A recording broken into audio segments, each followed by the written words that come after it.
Muito bem, muito boa tarde, cumprimento as senhoras e senhores deputados. Vamos então dar início à nossa reunião de hoje. Começamos pela audição da Ordem dos Contabilistas Certificados no âmbito da apreciação na especialidade da proposta de Lei 47 do Governo.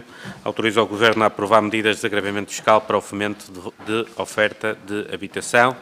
Cumprimento já a senhora Bastonária da Ordem dos Contabilistas Certificados, a doutora Paula Francos, a doutora Mândio Silva, assessor jurídico da OCC, e a doutora Anabela Santos, consultora da OCC. Doutora, presumo que saiba como é que funciona, portanto, vai haver uma intervenção por parte dos grupos parlamentares de 3 minutos cada um, e depois, entretanto, a doutora tem direito a uma resposta pelo total de tempo dos grupos parlamentares. Neste caso, são 4 grupos parlamentares, terá depois direito a uma resposta de 12 minutos. Portanto, começamos então pelo grupo parlamentar do PSD. Muito bem, está a fazer distribuir? Sim, senhor. Peço então aos serviços que façam distribuir esta documentação que nos foi atribuída pela senhora Bastonária. Por parte do grupo parlamentar do PS, o Sr. Deputado Alberto Fonseca, quem é que será? O Sr. Deputado Carneiro. Muito bem. O Sr. Deputado Carneiro tem a palavra, dispõe de até 3 minutos.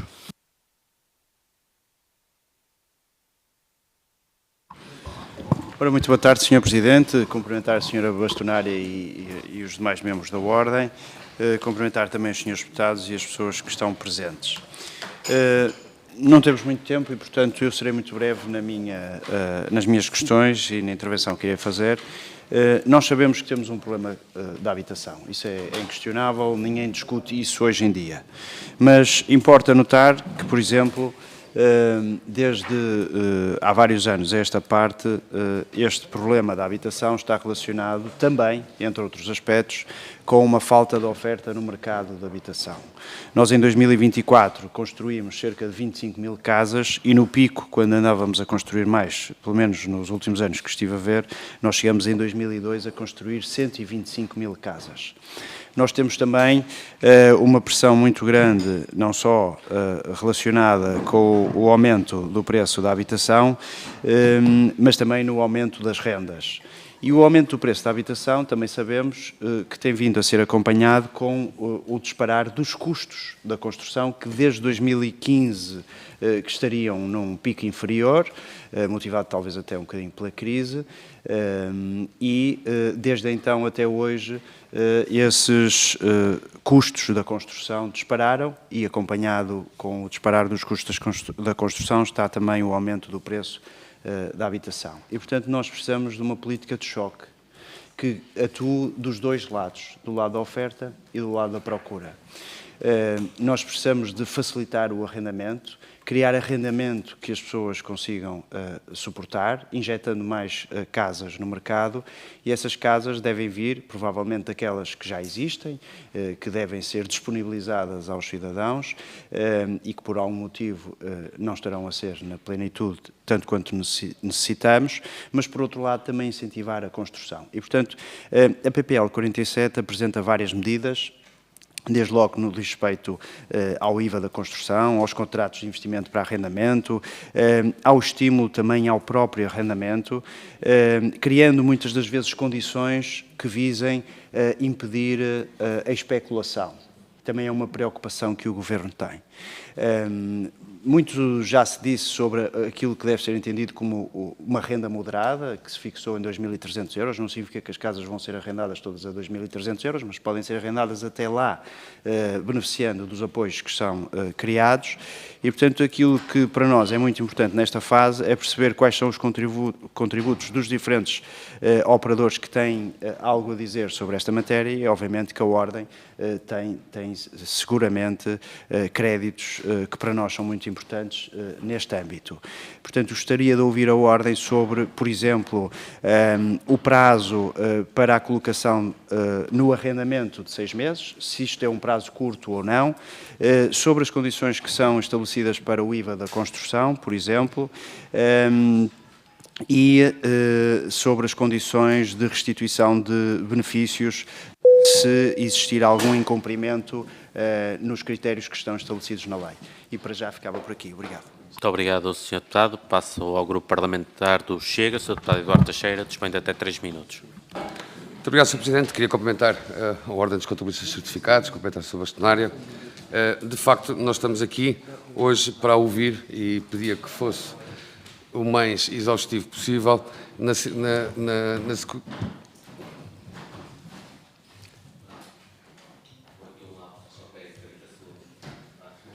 Eu recomeço, pronto.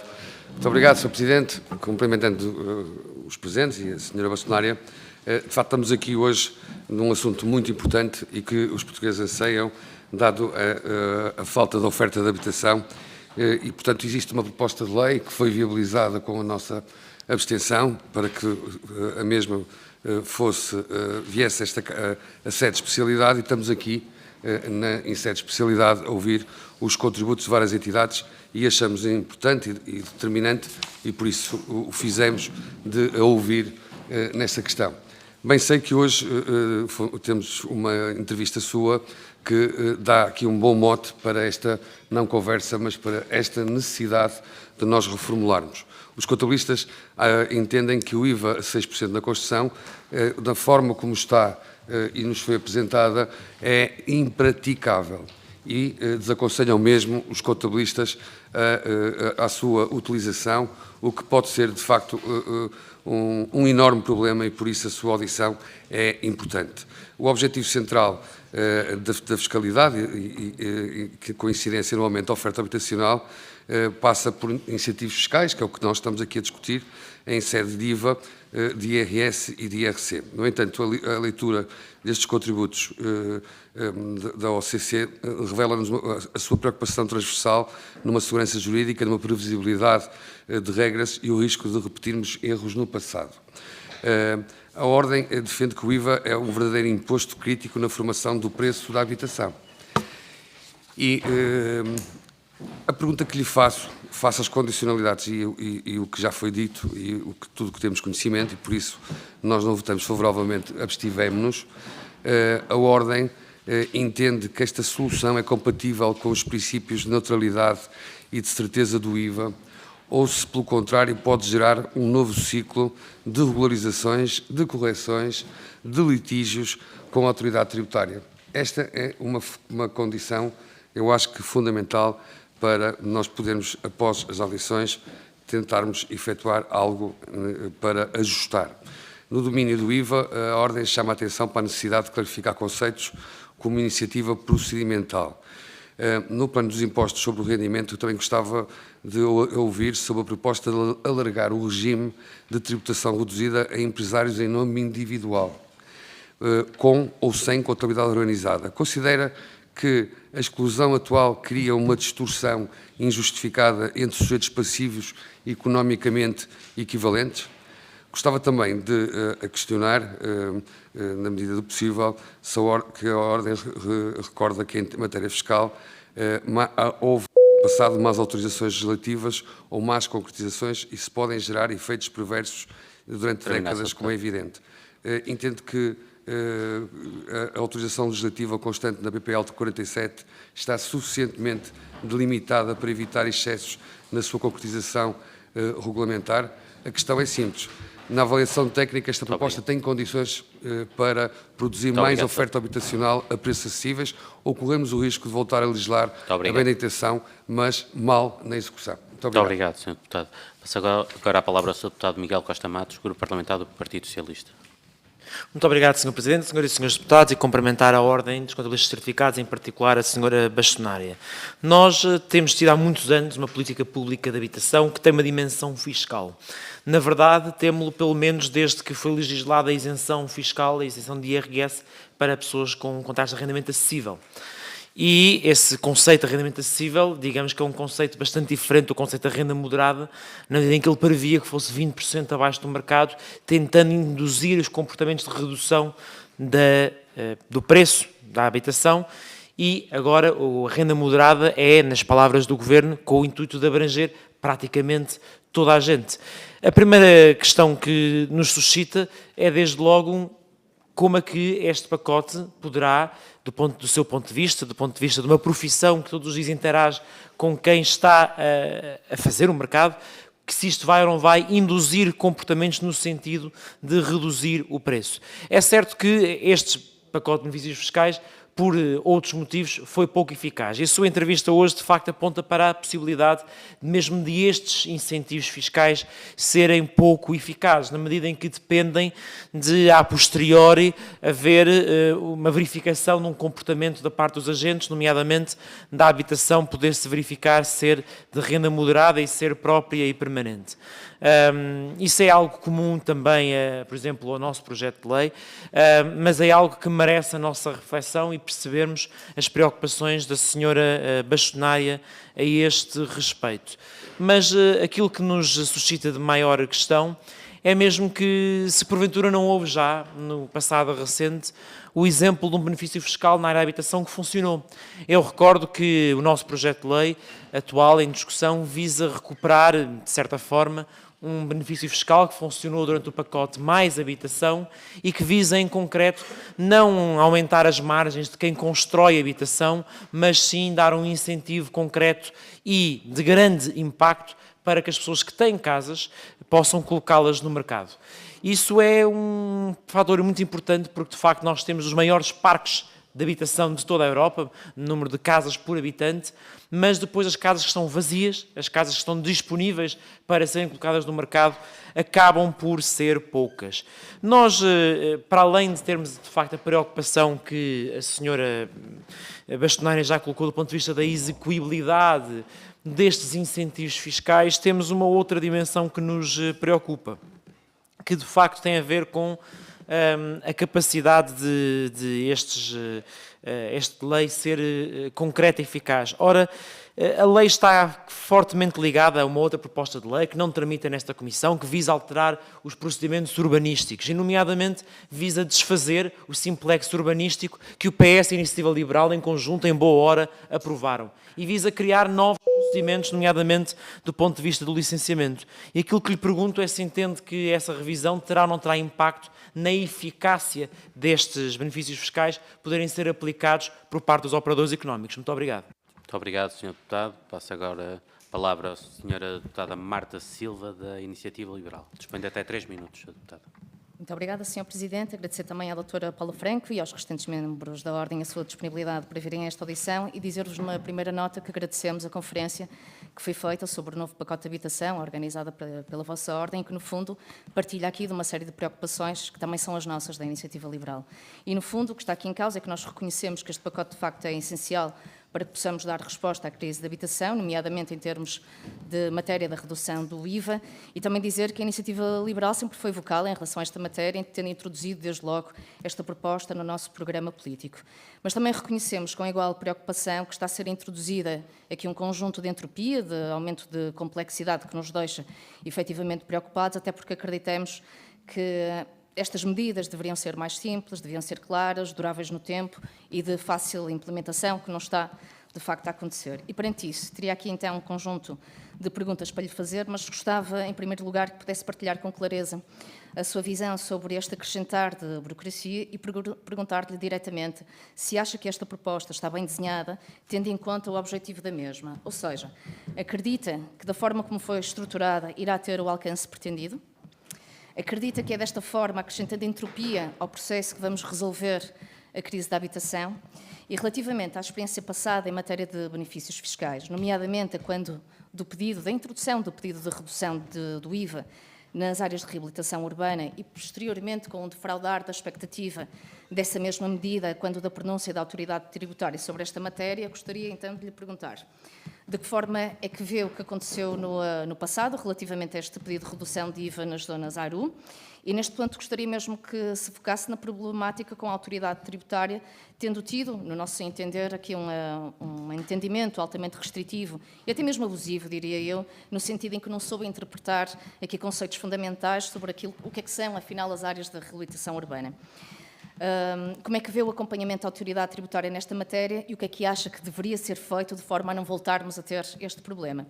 E, por fim, gostaria que partilhasse connosco também a sua visão sobre a introdução já de um deadline a esta medida. Ou seja, não considera que ao estabelecer já um término da medida tendo em conta a morosidade da aprovação dos processos de licenciamento, assim como a limitação que nós temos em termos de mão de obra, não acha que a imposição deste limite temporal pode contribuir para o agravamento da pressão sobre o setor e, no fundo, ter o efeito contrário à intenção desta medida? Muito obrigada. Muito obrigado, Sra. Deputada. E para terminar esta primeira ronda, passo a palavra ao Sr. Deputado Paulo Núncio, do Grupo Parlamentar do CDS-PP. Sr. Deputado, dispõe de até 3 minutos.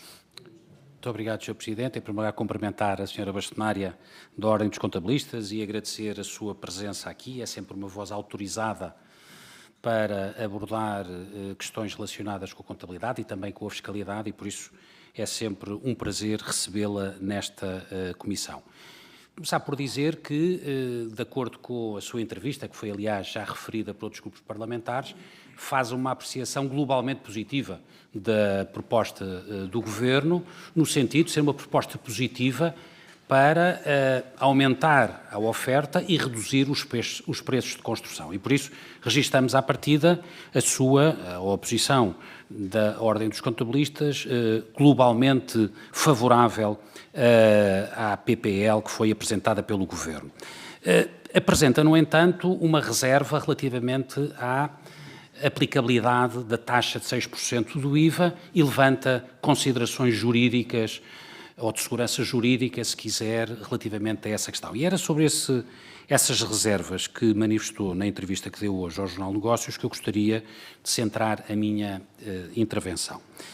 Bom, nós sabemos que, como está desenhada a medida, a mesma prevê a possibilidade de aplicação da taxa de 6%, sempre que se verificarem duas condições. A primeira, que seja uma construção para habitação própria e permanente, e, em segundo lugar, que o preço não exceda os 648 mil euros. Bom, e a primeira objeção que a Sra. Bastonária levanta é de que a forma como está feita, como está desenhada a norma, condicionaria o IVA, ou a redução do IVA, a taxa reduzida de IVA, a uma condição a posteriori e verificada por terceiro. Bom, deixe-me dizer-lhe que não percebo como é que poderia ser de outra forma. Vamos ver, a partir do momento em que é feita uma escritura e em que é liquidado o IMT, por exemplo, para a habitação própria e permanente, evidentemente que está criada a verificação da condição para que o IVA que foi aplicado a 6% possa efetivamente ser correto, legal, regulamentar, como está previsto na norma. A outra hipótese que eu veria, mas penso que bastante mais complicada, era se por qualquer razão o adquirente, embora tivesse pago o IMT da habitação própria e permanente, utilizasse para outro fim que não habitação própria e permanente, bom, haver uma contornação e nessa altura haveria uma sanção para o adquirente e não propriamente para o promotor. Mas à partida parece-me que o indício do IMT é suficientemente forte para perceber se realmente aquela casa é adquirida para habitação própria e permanente ou não. Depois é uma questão de fiscalização. Se realmente não for, evidentemente que não se pode aplicar o IVA a 6% e o IMT que foi liquidado a um valor reduzido também tem que ser regularizado. A segunda nota, muito rapidamente, a segunda nota tem a ver com um comentário que faz e que me parece também justifica uma explicação nesta comissão. É que, pelo menos eu interpretei das suas palavras que a Ordem defenderia o IVA a 6% para toda a construção. É importante dizer que essa proposta viola o direito comunitário. Na União Europeia está previsto que o IVA a 6% pode ser apenas para a habitação social e o Governo definiu habitação social com o limite dos 648 e por isso gostaria de perceber se a Ordem mantém a intenção ou a proposta do IVA a 6%, violando ainda assim o direito comunitário. Muito obrigado. Muito obrigado, Sr. Deputado. Agora, para oferecer a resposta, passo a palavra à Sra. Doutora Paula Franco. Sra. Doutora Paula Franco dispõe de até 15 minutos e não 12 minutos, que, entretanto, o Grupo Parlamentar do CDS-PP também se juntou à discussão. Portanto, tem que dispor de 15 Muito bem, minutos. vou tentar ser o mais breve possível, tentando ser concisa. Bom, em primeiro lugar, deixem-me dizer que eu acho que a medida é muito positiva e que deixar isso claro, aliás, como ficou precisamente na entrevista que acabou por coincidência hoje, um jornalista perguntar-me sobre estas questões, e acho que é muito positiva. E acho que, acima de tudo, uma das coisas que peço e que deixo já este pedido é que sejam céleres na resolução, seja para aprovar, seja para não aprovar, o que quer que seja, as alterações, porque, de facto, todos os operadores económicos estão condicionados com esta medida e, portanto, isso pedia a maior rapidez no que quer que decidam. E se calhar eu começaria aqui pela resposta ao Dr. Paulo Núncio. É que os 6% do IVA é suportado antes. E, portanto, eu quando recebo as faturas dos construtores, tenho que se decidir se a regularização na declaração do IVA é 6 ou é 23. E, portanto, eu não tenho as condições reunidas no momento em que se aplica na declaração aquela taxa para decidir qual é a taxa que vou autoliquidar, que neste caso a responsabilidade da liquidação está da parte do lado do construtor. E depois o que acontece em relação a isto, e por isso é que não é viável do ponto de vista para os contabilistas poderem decidir naquele momento, é que também tem uma penalidade para se mais tarde vier a regularizar na própria norma, o que significa que, e pode ser uma das soluções, é tirar aquela penalidade para quem vem regularizar. Isto é, quando eu verifico que de facto quem vai comprar é efetivamente alguém que vai alocar aquela habitação, a habitação própria e permanente, que será obviamente na escritura, mas embora a verificação não está condicionada à escritura, na própria legislação diz que está condicionada ao certificado e depois também ao domicílio fiscal, e portanto tem o domicílio fiscal, que já é um conceito, depois tem um período temporal para adotar, e portanto este é um dos problemas também depois na concretização, levaria a uma regularização do IVA, isto é, se o construtor aplicou 6% e depois verifica que não foi, tem que regularizar para 23%, portanto entregar a diferença dos 17% ao Estado. Se foi ao contrário, se não quis arriscar, que é aquilo que os contabilistas, se isto for aprovado nestes termos, devem fazer, é efetivamente fazer a liquidação toda a 23%. Lembro que os construtores não podem deduzir o IVA relativamente a esta construção, portanto têm que entregar ao Estado aqueles 23%. Portanto, em termos de tesouraria, tem um impacto enorme nessa altura. E, portanto, se por acaso entregarem os 23% e depois verificarem que vão vender a posteriori uma pessoa para a habitação própria e permanente, tem que fazer a regularização nas declarações do IVA. Está também previsto no diploma que tem as consequências legais e as penalidades previstas para essas regularizações. Portanto, uma das propostas, inclusivamente, das sugestões, é que se retire esta penalidade, não é? Mas, mesmo sem esta penalidade, e repare, nós não estamos aqui a pôr em causa os 648 mil, porque isso não é uma questão técnica, isso é uma questão de decisão política sobre valores e, portanto, pode efetivamente ajudar ou não na diretiva. Quanto à questão da diretiva, eu devo dizer que nós temos várias taxas de IVA, todas elas com base no mesmo artigo da diretiva, na mesma norma da diretiva, todas elas postas e relacionadas com a habitação social, que no fundo é o contexto geral da diretiva. E, portanto, não é o ser habitação própria e permanente que lhe dá mais contexto ou menos contexto. Todas elas são habitação, mas quando nós dissemos defendíamos, não era para toda a construção, era para a construção para a habitação, sem ser habitação própria e permanente, por esta condicionante. Toda a habitação. Percebo que é uma questão política, eu só tenho que alertar para as questões técnicas. Não é direito europeu, porque na reabilitação é habitação em termos gerais. Na parte da construção, na outra parte da verba das obras normais nas habitações, também é habitação em termos gerais. E a norma que está subjacente à diretiva é exatamente igual. E, portanto, não é por aí, não é por ser habitação própria e permanente que a diretiva e que a União Europeia vai aceitar mais ou menos. Eu percebo que existam dúvidas sobre a aceitabilidade ou não no futuro por parte da União Europeia destes 6%, mas não é por estar habitação própria e permanente. A estar habitação, sim, temos uma crise geral de habitação, aliás, que justifica estas medidas, que justifica o PS ter apresentado uma anteriormente, que justifica todos os dias pensarmos quais são as melhores soluções para um problema que é transversal e que nós, que lidamos com as empresas e com as famílias e com as pessoas, lidamos com isto todos os dias, que é um problema transversal e que tem que ser resolvido. Medidas fiscais podem ajudar a trazer a tal melhoria, pelo menos melhorar um pouco, que era a oferta para que satisfazer um bocadinho a procura. Portanto, é isto que está aqui subjacente e que me parece que é positivo. Mas não deixamos, obviamente, dentro daquilo que é positivo, alertar para os riscos técnicos, e os riscos técnicos existem, e eu, por exemplo, enquanto contabilista, não vou aplicar numa declaração de IVA com consciência, não é? E com segurança fiscal e jurídica, uma taxa de IVA de 6% quando eu sei que não conheço a condição futura. Portanto, e uma taxa de IVA nunca está subjacente a condições futuras. Isso é uma base em relação ao IVA, não é? Como é que eu posso subordinar a uma questão que eu não consigo verificar no momento em que faço essa liquidação? Portanto, com os riscos todos que isso tem. E por isso é que propusemos aí as alterações que tem o documento que vos apresentámos, com os artigos em concreto e com as questões mais particulares.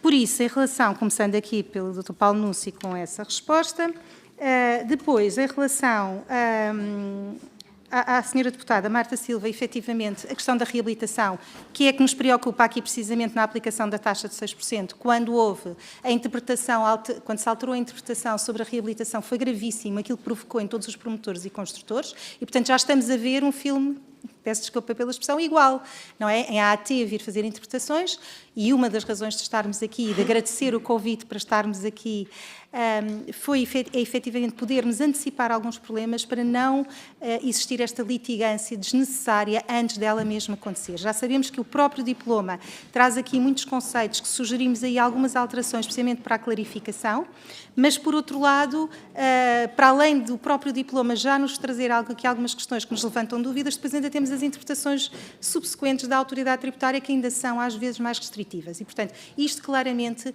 vai trazer uma insegurança muito grande aos operadores e, tal como está, eu diria que é um risco enorme, e diria mesmo, como está, não era, eu como contabilista não o faria, numa declaração de IVA assumir que iria aplicar os 6%, porque não conheço efetivamente as condições para aplicar, não estão cumpridas as condições para poder aplicar uma taxa de 6%. E por isso, este conceito, na minha opinião, deve mudar, tirar a habitação própria e permanente, não é por isso que a diretiva é mais permissiva ou menos permissiva, porque todas as verbas da taxa do IVA, que temos várias, são variadíssimas, aplicam-se, todas elas dizem habitação e não habitação própria e permanente. Depois, aqui as questões relacionadas com o Sr. Deputado Miguel Costa Matos sobre a questão da habitação própria e permanente, também já lhe disse. Nós fizemos a análise e nessa proposta de ajustamentos que temos, fizemos também a APL 349, penso que é, porque também nos foi pedido para o fazer e, portanto, fizemos as duas em conjunto. E agregámos um bocadinho aquilo que são as propostas do PS e do Governo neste âmbito para juntar um bocadinho aquilo que foi, anotando também algumas questões. Se estes pacotes são ou não suficientes para induzir comportamentos é a dúvida que todos temos, acho que tem que se tentar, e o pacote do PS, que aliás vem recuperar uma dessas medidas, e bem, porque foi uma das medidas que teve bastante efeito, em alguma pressão, para se venderem naqueles 2 anos, 23 e 24, em que teve a possibilidade de reinvestir mais-valias para pagar empréstimos do próprio sujeito passivo ou dos seus descendentes, e, portanto, foi uma medida bastante eficaz, claro que não é tão alargada quanto poderia ainda ser, ainda se pode ir mais além, portanto, temos aqui outro pacote em que volta a recuperar essas e mais estas do PSD. De facto, eu diria que a medida mais eficaz e imediata é, de facto, a da mais-valia, porque é a única que tem um efeito imediato. A dos 6% vai demorar a ter efeito, aliás, porque depois, se formos à consideração daquilo que é quando é que se começa a aplicar os 6%, temos outros problemas aqui para resolver. A das mais-valias que o Governo propõe, que é efetivamente poder isentar as mais-valias que sejam reinvestidas para a habitação para arrendamento, é uma boa pressão. É uma boa pressão. Eu diria que é das medidas aqui mais imediata e por isso até sugerimos que ela já seja retroativa a 2025, precisamente para quem já vendeu um imóvel, ir investir já e para um imóvel para arrendamento. Aliás, a medida do PS também foi retroativa nessa altura também das mais-valias e acabou por ter um efeito grande. Portanto, a conjugação das duas, eu diria que dariam aqui, se calhar, o maior mote para aumentar a oferta de forma imediata, porque as outras duas, em termos gerais, que é a dos 10% dos prediais, que me parece bastante também positiva, só vai ter efeito no próximo ano, em 27, quando se fizerem as contas. Nós sugerimos também aí uma alteração à retenção na fonte para esses casos, para se verificar já no imediato, mas que não está na proposta de lei. e a questão, portanto, estas só se vão verificar depois. Portanto, a das mais-valias, quer seja a que o PS propõe, quer seja a do Governo, e as duas juntas fariam um conjunto que nos parece bastante positivo, para incentivar efetivamente uma maior oferta. Em relação à medida do PS, só também o mesmo comentário que faço em relação aos 6% do IVA, tem uma condição para se verificar a posteriori, que também não é possível, e ainda por cima tem uma condição de 5 anos. Portanto, com essa correção, acho que as duas propostas juntas ficariam muito bem, tiraria essa condição dos 5 anos, porque qualquer proprietário que venda o seu imóvel não pode ter ali um valor suspenso 5 anos à espera de ver se mantém como habitação própria e permanente, para ver se tem isenção ou não. Lá está, a condição de um terceiro. A mesma razão do IVA, não é? Quando estamos dependentes de um terceiro numa aplicação de uma legislação fiscal que se aplica diretamente com o primeiro operador, pois claro que temos aí problemas técnicos que depois não os conseguimos ultrapassar. E, portanto, eu diria que em termos gerais eram efetivamente estes os meus comentários. Portanto, o Sr. Deputado Eduardo Teixeira também perguntou aqui sobre a questão dos 6%, penso que ficou claro o porquê, porque eu hoje recebo uma fatura de quem construiu.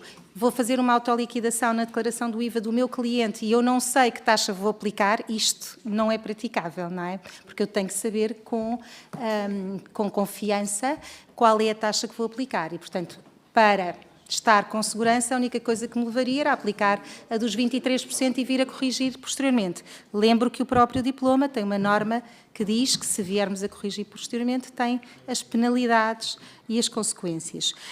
E, portanto, daí, efetivamente, não haver. Quanto à questão da autoconstrução, também temos aí algumas sugestões de correções, em alguns casos. Acho que o processo está muito complexo e consegue ser simplificado. E, portanto, também aí tem aquilo que achamos, por exemplo, contrato de empreitada. Em Portugal não se fazem contratos de empreitadas. Portanto, é com base nas faturas e devia ser com base nas faturas. Gostaríamos de chegar aqui e sugerir uma melhor solução para a autoconstrução, mas, de facto, não o conseguimos fazer do ponto de vista técnico por um motivo, porque, de facto, quem autoconstrói, se for chave na mão, digamos assim, em que contrata um único empreiteiro, poderia haver outras soluções. Mas, na hipótese que é mais comum em Portugal, de quem autoconstruir com vários empreiteiros, pois só há a hipótese de ser verificada a posteriori, mesmo não sendo o ideal, porque do ponto de vista da tesouraria, quem autoconstrói devia ter logo a redução da taxa do IVA para não pesar em termos de tesouraria. Mas não encontramos uma solução precisamente por isto. Se eu contrato vários empreiteiros, só no fim é que sei efetivamente se no conjunto consigo cumprir as condições e, portanto, esta forma de na autoconstrução vir a recuperar posteriormente com o pedido à autoridade tributária é efetivamente uma solução. Acho é que está demasiado complexa e pode haver aqui uma simplificação nos procedimentos, que é precisamente o que sugerimos. Por exemplo, não pedir o contrato de empreitada, porque não se fazem contratos de empreitada, ser com base na fatura. Também não é necessário ali o registro ou aquela certidão, é com base depois já no registro da própria caderneta matricial que está na posse da autoridade tributária. Portanto, há aqui um excesso de elementos que a própria autoridade tributária já tem esses elementos e, portanto, este processo penso que pode ficar bastante mais simples. Quanto ao Sr. Deputado o Carneiro, se efetivamente isto vai ou não fomentar e aumentar as políticas do lado da procura e do lado da oferta. Eu acho que todas as políticas que se façam nestas matérias têm o seu ponto de pressão. Se elas vão ter a resolução para aquilo que gostaríamos, que é aumentar consideravelmente a construção em tempo útil para haver habitação suficiente em Portugal, acho que todos temos a noção de que nunca nada será suficiente face ao momento que vivemos. Por isso é que referi que a das mais-valias é a medida mais imediata, porque a construção, como sabemos, depois tem outros problemas associados, não é só o IVA dos 6%. O IVA dos 6%, há muitas vezes aquela ideia de que fica diluído e que o construtor é que fica com a sua margem, e é verdade, e até pode acontecer isso, mas ainda assim a construção, com a falta de mão de obra, com o tempo que demora, com os licenciamentos, mesmo com um projeto simplex, não é o do PS anterior, pode ser um de substituição. Vamos lá ver, o que é importante é que ponham em funcionamento isso. Portanto, no projeto Simplex do PS tinha algumas normas bastante práticas e operacionais, o PEPUC era uma plataforma, portanto, e ela ainda não está em funcionamento após este tempo. Portanto, o que é importante é que, de facto, se ponha em funcionamento, porque isso depois condiciona toda a atividade económica. E é muitíssimo importante que o que quer que fique neste diploma seja objetivo para não criar depois estas discrepâncias, estas interpretações a posteriori que levam efetivamente a danos graves nos construtores, neste caso, que são muito afetados por estas medidas, e, portanto, que sejam perfeitamente claras para não haver litigância fiscal, para haver confiança jurídica e fiscal. E, portanto, é isto que me cabe dizer nesta primeira ronda. Muito obrigado, Sra. Doutora Paula Franco. Passemos então à segunda ronda. Começamos pelo Sr. Deputado Hugo Carneiro. O Sr. Deputado dispõe de até 2 minutos. Muito bem, Sr. Presidente, talvez não precise tanto, serei muito rápido. Gostaria, antes de mais, de agradecer as respostas que foram dadas e perguntar à Sra. Bastonária o que é que entende, ou qual é a sua opinião sobre este conceito da renda moderada que foi definido no diploma, face àquilo que é a realidade do arrendamento em Portugal. Ou seja, se nós tivermos rendas, não é de 2.300 euros, é até 2.300 euros, se efetivamente nós não temos uma grande parte da classe média que suporta este tipo de rendas, e nós também devemos olhar para estas situações e encontrar aqui soluções, e por isso é que foi apresentado da forma como foi, com o valor da renda moderada, neste conceito que está definido. Depois também uma outra questão que tem que ver com a proposta do Partido Socialista, que está num estádio diferente, ele não foi aprovado na generalidade, ele baixou à especialidade sem votação, e por força da norma travão nem sequer poderá entrar em vigor este ano naquilo que tiver impactos orçamentais, e portanto nós podemos estar a adiar a resolução de um problema na medida em que nós precisamos de medidas já. E disse bem que era urgente e até aconselhou a que a Comissão e o Parlamento resolvessem isto rapidamente. Nós até já definimos o calendário da especialidade e julgo que ele está bem definido, célere, precisamente pela preocupação que todos nós, julgo eu, posso dizer isso, partilhamos. Na proposta do Partido Socialista é apresentada a isenção das mais-valias quando se vende um imóvel numa área de pressão urbanística e depois se vai reinvestir noutro imóvel. Na nossa perspectiva, nós podemos estar a falar na venda de um imóvel de 5 milhões de euros, que fica totalmente isento de mais-valia nesta versão que foi apresentada, e que depois permite ao proprietário ir comprar numa zona sem pressão urbanística de um imóvel também bastante elevado. Será que é razoável que nós estejamos a criar medidas que se relacionam com a habitação para este segmento do imobiliário, ou não nos devíamos de facto preocupar com aquilo que é moderado, seja nas rendas moderadas, seja no valor da venda dos imóveis quando eles são construídos? Obrigado. Muito obrigado, Sr. Deputado. Passo a palavra ao Sr. Deputado Paulo Seco. Sr. Presidente, Sra. Bastonária Doutora Paula Franco, Senhoras e Senhores Deputados, como contabilista certificado há 30 anos, não poderia deixar de enaltecer desde já o trabalho notável e incansável da Ordem, tendo demonstrado desde sempre uma preocupação genuína com a direção dos assuntos públicos, contabilísticos e, sobretudo, fiscais, para um país que necessita tanto de gente com gosto e amor, sobretudo à profissão como contabilista. No momento em que é crucial aproximar cidadãos, organizações e empresas à vida política. Enaltecemos o vosso empenho na discussão de temáticas complexas e medidas que visam contribuir para uma sociedade mais justa e, sobretudo, próspera. Se bem nos recordamos, não há muito tempo a Ordem teve um papel determinante durante a pandemia da Covid-19, prestando apoio fundamental aos contabilistas certificados, às empresas, à economia e aos próprios governos na articulação com o Ministério das Finanças e da Segurança Social. Enquanto cidadão e deputado na Assembleia da República, o meu muito obrigado sincero por esse compromisso inabalável. O nosso grupo parlamentar tem recebido e acompanhado inúmeras sugestões, reclamações e contributos relacionados com esta proposta de lei. Estamos de perto a acompanhar a evolução legislativa e gostaríamos de ouvir outras sugestões de quem está dia a dia no terreno para evitar litigâncias futuras entre contribuintes e a autoridade tributária, bem como tornar esta iniciativa mais justa, célere, clara e bastante transparente. Por isso, doutora Paula Franco, faça as vossas sugestões para alargar o regime de tributação reduzida e rendimentos perdiais dos empresários em nome individual, evitando distorções injustas, correndo o risco de perpetuar desigualdades fiscais que já falharam no passado e podem minar o objetivo de aumentar a oferta habitacional.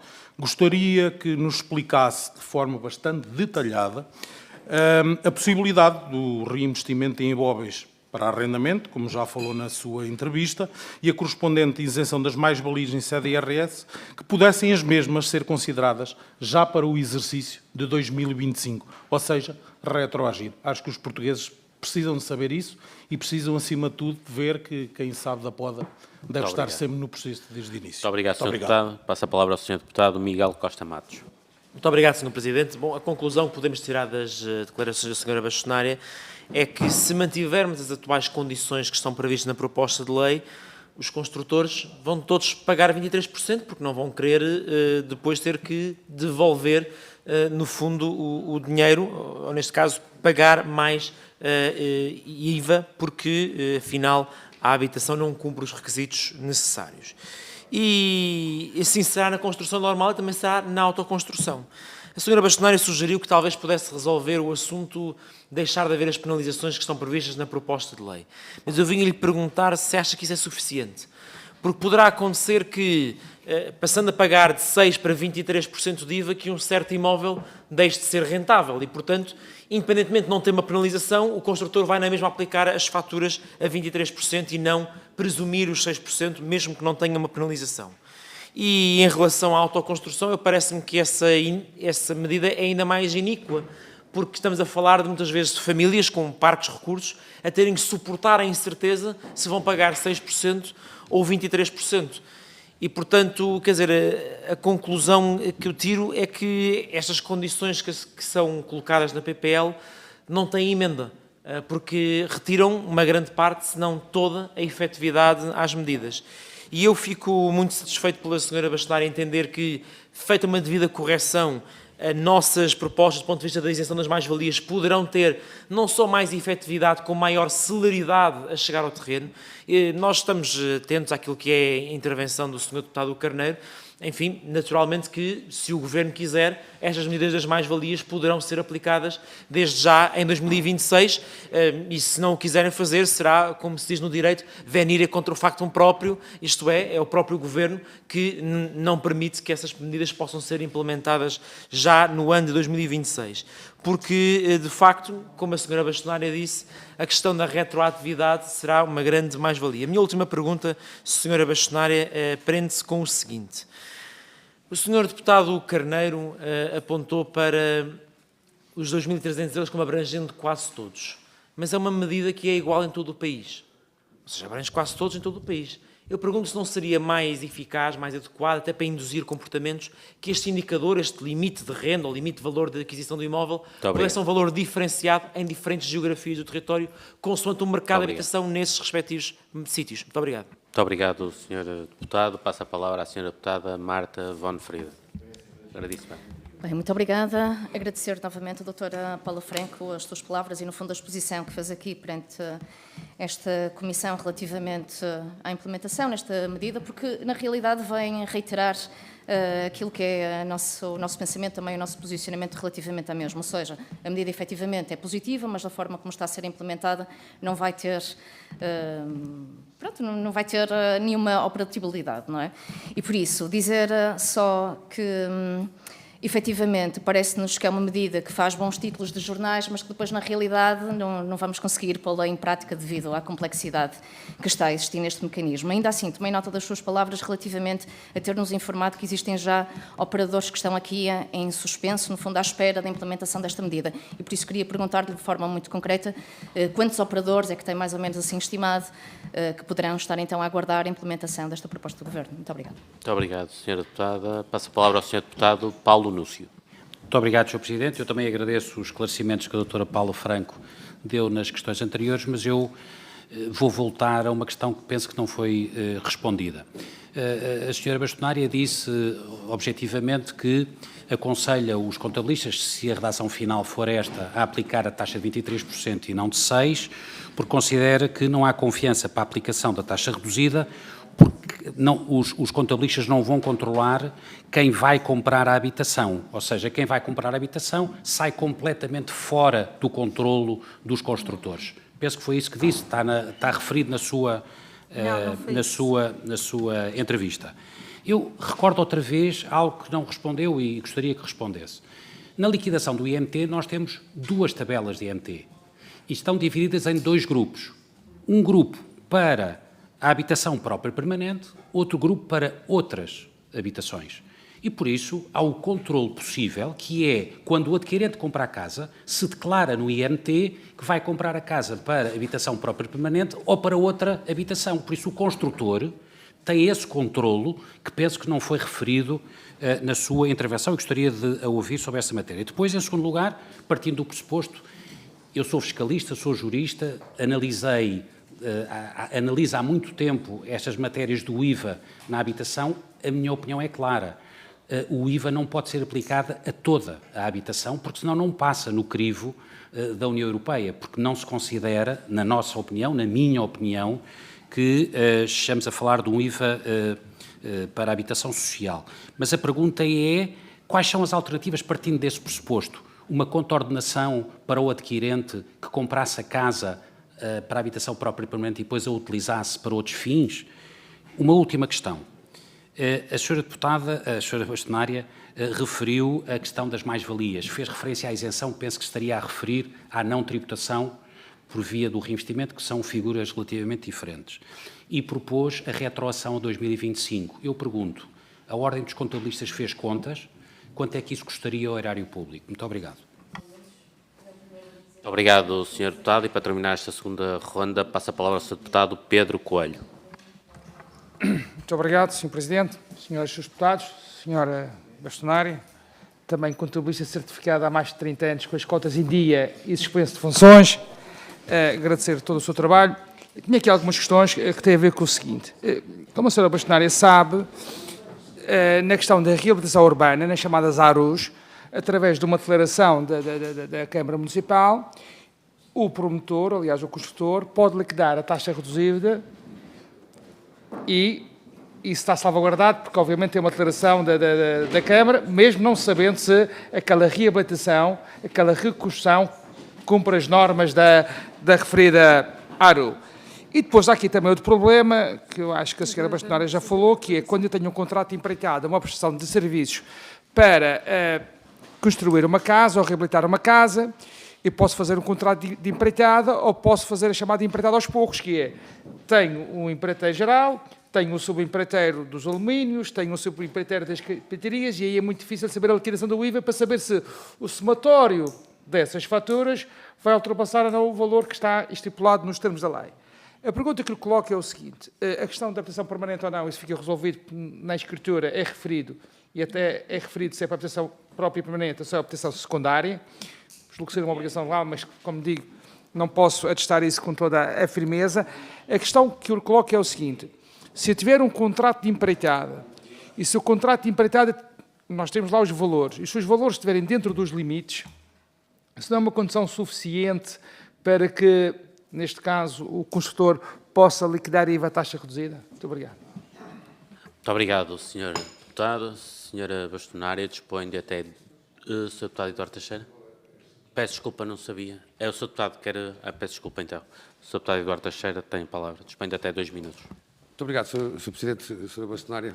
De facto, nós estamos aqui a assistir de forma muito proativa a uma construção, não de alteração à própria lei, mas que melhore a lei e que a lei seja melhor aplicada. O Chega defende há muito tempo que é necessário construir e permitir a possibilidade de benefícios fiscais para que haja mais oferta na habitação. E o que nos trouxe aqui é evitar zonas cinzentas que podem trazer a impraticabilidade da lei, o que não é desejável por ninguém, que é ter uma lei aprovada e depois ninguém pode utilizá-la. E no mercado da habitação, tudo o que possamos fazer para simplificar, eu acho que devemos fazer. E, portanto, agradecer-lhe muito os contributos que teve, que trouxe, o fato até de nos trazer de forma pormenorizada o que é necessário alterar a lei, foi para nós importante e, portanto, não queria deixar de o dizer, em nome do Partido Chega, que tudo faremos e foi porque o Chega se absteve nesta lei que a lei foi aprovada na generalidade, senão não era, para evitar estas zonas cinzentas, e assim o faremos. Muito obrigado. Muito obrigado, Sr. Deputado. Passo a palavra à Sra. Bastonária para responder. A Sra. Doutora Paula Franco dispõe de até 14 minutos. Muito bem. Então, começando aqui pelo Sr. Deputado Pedro Coelho e pelo Sr. Deputado Paulo Núcio, eu acho que estão aqui a entrar num erro de facto. Vamos lá ver. O IVA é suportado muito antes da altura da escritura. Eu acho que estão a esquecer desse facto, não é? A construção decorre durante 2 anos, 3 anos e, portanto, é nessa altura que na declaração do IVA o contabilista certificado tem que optar por aplicar os 6 e os 23. Não é quando tem conhecimento da escritura, onde efetivamente o IMT é diferente e, portanto, não temos dúvida nenhuma que na altura da escritura há o conhecimento do destino da habitação. O problema é que a construção e quando se suporta o IVA é muito anterior à altura da escritura. Portanto, são coisas que não têm nada a ver uma com a outra. Portanto, não, mas é verdade, mas ele não controla o mercado, não é? Portanto, vamos lá ver. Vamos lá ver. O IVA é suportado ao longo do período de construção, portanto, 2 anos, 3 anos, o que quer que seja. Quando se chega à declaração de IVA trimestral, mensal, provavelmente mensal, face às dimensões e aos valores envolvidos, o que se tem que fazer é optar por saber que se reúne as condições ou não se reúne as condições e se opta ou não por aplicar uma autoliquidação de 6% ou de 23% e uma autoliquidação que não dá o direito à adoção. Portanto, implica que aquele construtor entregue esse dinheiro ao Estado. E naquela altura, por muito que ele tenha a intenção de vender a um particular, ele não sabe nem pode controlar o mercado. Portanto, ele não pode passar por esse risco, porque se ele passar pelo risco de liquidar a 6% e entregar esse imposto ao Estado, é óbvio que depois, se mudar o destino, se fizer seja o que for, tem que corrigir com as penalidades que estão aqui previstas. Mas se não... Os 648 mil são controláveis, isto é, os 648 mil são controláveis. É difícil, tecnicamente. Sim. É complicado a Sra. Bastonária estar a falar e estarem a haver conversas por cá. Peço desculpa. Muito bem. Sra. Bastonária, pode continuar. Portanto, um contabilista e com bom rigor, na altura que recebe a fatura e que autoliquida na declaração do IVA, não vai ter conhecimento, mesmo que o empreiteiro lhe diga que tem a intenção de vender, ele não reúne as condições para aplicar, porque ele não tem as condições naquele momento. Portanto, isto é uma questão técnica. É uma questão técnica de que eu não tenho as condições para saber se efetivamente, mesmo que exista intenção. Portanto, aquilo que qualquer operador em consciência faria, com um contabilista em consciência faria, é aplicar os 23%. Chega ao fim da obra, efetivamente destina-se e consegue cumprir a condição que ele até tinha a intenção de o fazer. Aí, nessa altura, efetivamente, faz essa correção, entrega as declarações de substituição, que aliás é o que o diploma diz. Nós temos aí uma proposta para tirar as penalidades, para que, se isto for possível, atuar depois e fazer então a correção da liquidação do dinheiro que entregou ao Estado, que vai penalizar fortemente nessa altura, porque vai pesar no preço final da construção e que vai ser, obviamente, refletido em quem vai comprar. Mais tarde, se por acaso tiver a sorte de encontrar o adquirente, que é para a habitação própria e permanente, e se cumprir todos os requisitos, então sim vai recuperar, mas nunca o vai refletir no preço, porque ele, quando está a fazer, ele tem que ter em conta que pode não vir a recuperar essa diferença dos 17%. E, portanto, o ganho, se existir, no final, a tal lotaria que pode ser ou não esse o comprador daquele imóvel, nesse caso em concreto, vai ficar para o construtor e não se vai refletir no preço da própria construção. Portanto, obviamente, isto é técnico e quanto à questão do IMT, não há dúvida que há uma taxa reduzida para, obviamente, quem afeta a habitação própria e permanente, que fica definido na escritura. Tudo isso são pressupostos que já existem, mas também na própria legislação diz que, para efeitos da aplicação disso, a habitação própria e permanente do adquirente corresponde ao seu domicílio fiscal. Portanto, não basta mencionar, tem que se vir a comprovar o domicílio fiscal, que são questões diferentes. Não basta a aplicação, não basta o IMT ser mais alto, ele tem que ser o domicílio fiscal do próprio sujeito passivo que adquire. Portanto, há aqui esta condição que depois, por si só, também é difícil, tem 6 meses, enfim, tem ali os prazos depois previstos para fazer essa afetação. Portanto, eu volto a dizer que do ponto de vista técnico não é seguro, não é razoável, continuo a achar que a diretiva não é por ter habitação própria permanente ou não, que a União Europeia vai aceitar mais ou não. O principal problema por fora, por trás, continua, se é uma política social, se não é uma política social, e a política social tanto se aplica se for habitação peço desculpa, como se aplicará se for habitação propriamente, à semelhança das restantes verbas do IVA, que todas elas dizem e apenas e exclusivamente habitação. Pronto, obviamente que nenhum de nós sabe o que é que a Comissão Europeia vai decidir, portanto, mesmo tendo habitação própria permanente, a discussão pode ser exatamente a mesma. Portanto, aqui está, efetivamente, em Portugal, comprovar que é uma política social. E eu parece-me que cabe perfeitamente no âmbito de uma política social o haver medidas para implementar medidas que promovam a oferta. Casas de férias, repare, e agora também respondendo aqui ao Sr. Deputado, o Carneiro, por causa do valor dos 2.300 e do valor dos 5 milhões na isenção de mais-valias. Vamos lá ver. Quando nós começamos a condicionar, quando nós queremos uma política de habitação que promova a oferta, quanto mais nós limitamos e pomos ses, normalmente tem o efeito contrário. E é isso que nós temos muitas vezes comprovado já com políticas anteriores que existiram. Portanto, quando queremos limitar e causar aqui restrições, porque estamos sempre a pensar quem depois pode aproveitar, que no fundo é uma minoria, porque a maior parte dos portugueses não está nesse segmento, não quer dizer que não vai ser aproveitado por esse segmento, sim, mas estamos a restringir e, portanto, estamos a limitar sempre. Qualquer limitação que exista na lei vai limitar a oferta. Seja ela de luxo, seja ela sem ser de luxo. Portanto, o que é importante é, de facto, conseguirem-se pacotes que tragam oferta. E a oferta tem que ser generalizada, tem que ser nos segmentos de luxo, tem que ser nos outros, para que seja transversal. E enquanto isso não acontecer, nós vamos estar sempre com os SES e depois as políticas não são eficazes. Porque, de facto, há um problema, uma crise profunda na habitação. E, portanto, têm que ser medidas muito excepcionais, muito fora daquilo que é o normal, para que, de facto, esta oferta aconteça. Aliás, eu já sugeri essa alteração. Para mim, uma das medidas mais eficazes para a resolução imediata era uma isenção, não tributação, para ser mais rigorosa do ponto de vista fiscal, para não ferir aqui suscetibilidades, portanto, a não tributação da mais-valia total durante um período temporal de 2 anos, para pressionar todas aquelas 720 mil casas que estão paradas a virem para o mercado. Porque toda a gente sabe que a mais-valia é, de facto, um imposto significativo no bolso das famílias, não é significativo na receita do Estado. E, portanto, é importante dizer, quando disse a Ordem fez contas, não, a Ordem não faz essas contas, até porque não temos nem a Ordem, nem a própria Autoridade Tributária as consegue fazer, porque nós não conseguimos prever o que é que vai ser vendido. Portanto, este é um não imposto, este é uma não receita, que se vier acrescerá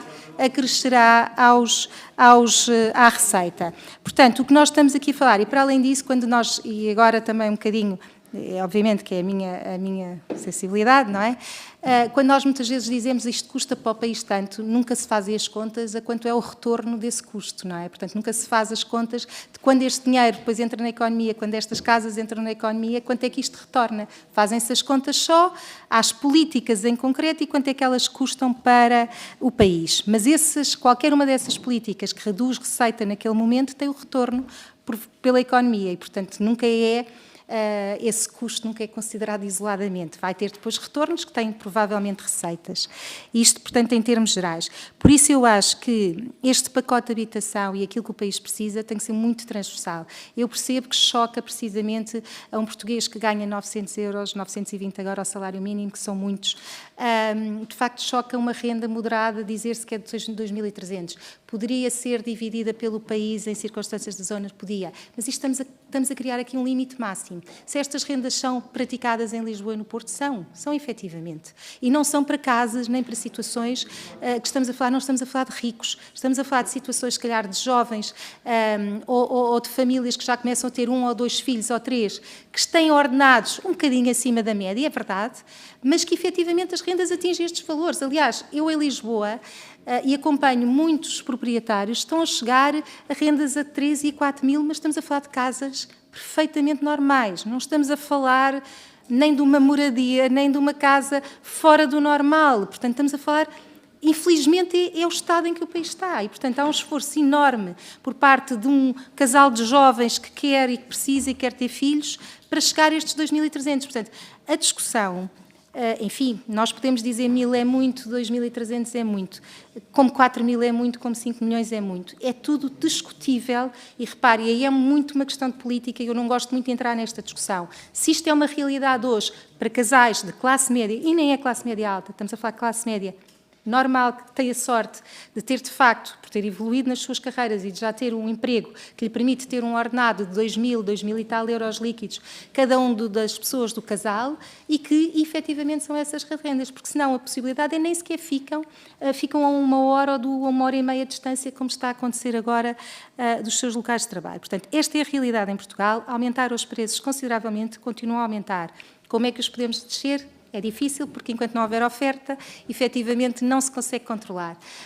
E, portanto, as políticas têm que ser, efetivamente, para trazer oferta. E oferta tem que haver proprietários que queiram vender, tenham condições apelativas para quererem vender e tem que se construir mais. Portanto, são ambas as opções estão aqui para pressionar estas duas situações e depois, obviamente, que temos um problema no arrendamento, que é a confiança, obviamente, dos proprietários em trazer as suas casas para o mercado do arrendamento. Mas isso tem a ver com outras questões jurídicas, do despejo e outras questões, mas que os 10% aqui, efetivamente, e a redução da taxa para os 10% pode, efetivamente, fazer, nos tais, equacionar os riscos de pôr uma casa no mercado, pagar 10%, de facto, é uma taxa mais simpática e pode impulsionar.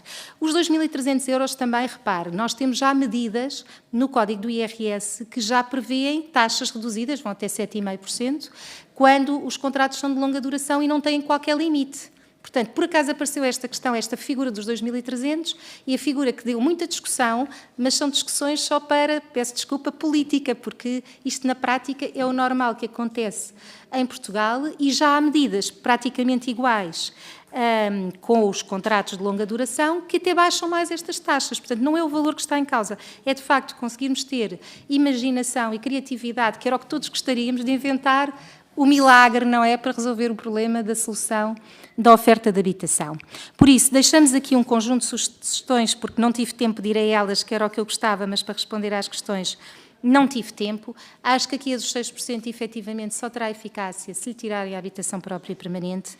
Acho que a questão, e houve ali o Sr. Deputado também, Eduardo Teixeira, perguntou-me a questão do empresário em nome individual e da equidade, tem a ver com uma questão que eu penso que pode ter sido um lapso, portanto, quando a acompanhar a redução dos 10% dos rendimentos prediais, está também prevista uma medida de redução de 50% na tributação dos prediais em sede IRC.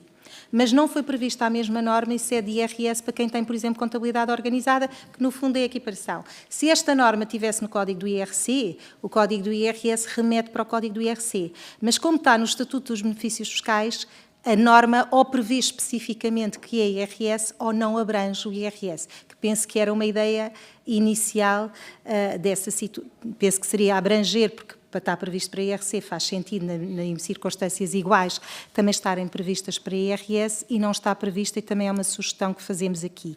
E essa é a questão de chamarmos aqui os empresários em nome individual, porque também há empresários em nome individual que são efetivamente, que têm áreas de arrendamento e que têm atividade organizada nesses termos. E, portanto, é equivalente a um IRC, mas em termos de IRS. E, portanto, também é uma destas questões.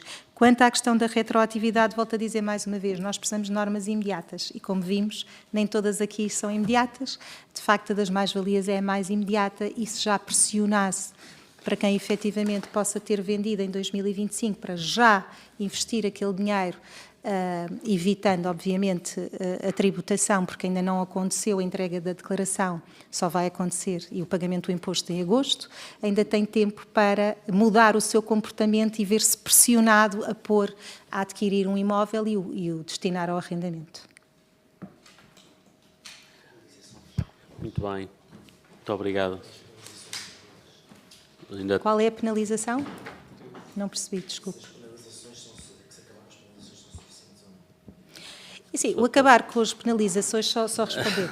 O Ainda acabar com dispõe as de um minuto, penalizações sensivelmente. pode ser efetivamente uma solução para a questão do IVA, isto é, eu efetivamente fiz a minha autoliquidação a 23%, depois chego à altura da venda do imóvel e, efetivamente, vou vender a alguém que a vai destinar à habitação própria e permanente. Conseguindo confirmar a questão do domicílio fiscal, que essa parte do domicílio fiscal eu tiraria da legislação, mesmo mantendo a habitação própria e permanente, tiraria a parte do domicílio fiscal, que só vai trazer interpretações sucessivas à autoridade tributária e litigância.